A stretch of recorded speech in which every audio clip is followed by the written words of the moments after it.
यहां पर आपको बताते चलें कि फवाद चौधरी के वकीला कमरा अदालत में फैसले के मुंतजिर हैं।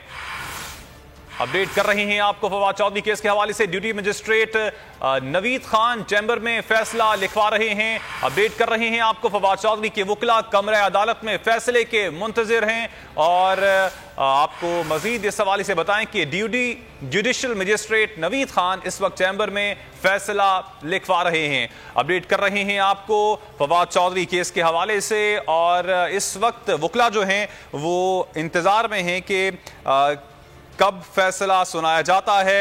और जज नवीद खान ने इससे पहले कहा था कि बस 5-10 मिनट में फैसला सुना देता हूं। फवाद चौधरी केस है और जिस्मानी रिमांड की इस्तदा पर फैसला महफूज कर लिया गया है। और इस वक्त जुडिशल मजिस्ट्रेट नवीद खान फैसला लिखवा रहे हैं। फवाद चौधरी को कमरा अदालत से बख्शी खाने मुंतकिल कर दिया गया है। अपडेट कर रही हैं आपको फवाद चौधरी केस के हवाले से। जिस्मानी रिमांड की इस्तदा पर फैसला महफूज कर लिया गया था और इस वक्त फवाद चौधरी के वकीला फैसले के मुंतजिर हैं। और जज नवीद खान चैम्बर में इस वक्त फैसला लिखवा रहे हैं। अब से कुछ देर पहले उन्होंने कहा था कि बस 5-10 मिनट में फैसला सुना देता हूं। और इस वक्त फवाद चौधरी के वकीला भी फैसले के मुंतजिर हैं। फवाद चौधरी केस के हवाले से आपको अपडेट कर रहे हैं।